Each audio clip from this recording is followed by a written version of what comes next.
प्रामुख्याने ही जी कारवाई जी आहे, ज्या हातभट्टी निर्मिती केंद्र आहेत, विक्री केंद्र आहेत किंवा साठवणूक केंद्र आहेत, या ठिकाणी आपण ती कारवाई करत आहोत. पुण्यामध्ये घडलेले जे विषारी दारूकांड आहेत, त्या अनुषंगाने जे आपल्या जिल्ह्यामध्ये यापूर्वी आपण कारवाई करत होतो, पण आता आणखीन आपण त्याच्यावर जास्त फोकस केलेला आहे.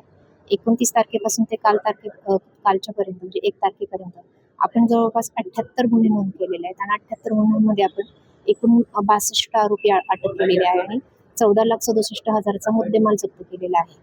त्याचबरोबर आपण हे केलेलं आहे की आपल्या कोल्हापूर जिल्ह्यामध्ये जे काही MIDCs आहेत किंवा काही रिकामे गोडाऊन आहेत, काही कंपन्या आहेत, त्या कंपन्यांना सुद्धा आपण भारतीय न्याय संहितेच्या कलम 168 अन्वये आपण त्यामध्ये त्यांना नोटिसा देत आहोत. नोटिसा देण्याचा उद्देश असा आहे की त्या ठिकाणी कुठल्याही प्रकारचं अवैध मद्याची निर्मिती किंवा अवैध मद्य तयार करण्यासाठी लागणारा जो काही कच्चा माल किंवा असेल त्याची कुठे साठवणूक होणे किंवा विक्री होणे याच्या अनुषंगाने आपण त्यांना नोटिसा देत आहोत आणि ही कारवाई इथून पुढे सुद्धा अखंड राहणार आहे.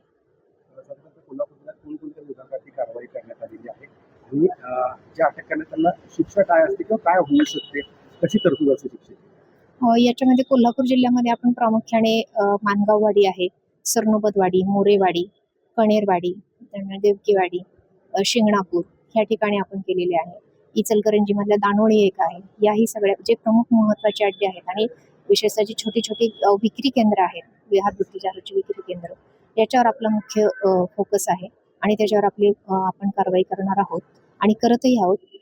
मुंबई दारूबंदी कायदा, महाराष्ट्र दारूबंदी कायदा 1949च्या अनुषंगाने आपण ही कारवाई करत आहोत. यामध्ये बऱ्याच ज्या गुन्ह्यांमध्ये आहे ती 7 वर्षापर्यंतची शिक्षेची तरतूद आहे आणि त्याचप्रमाणे आपण त्याच्या अनुषंगाने आपण कारवाई करत आहोत. धन्यवाद.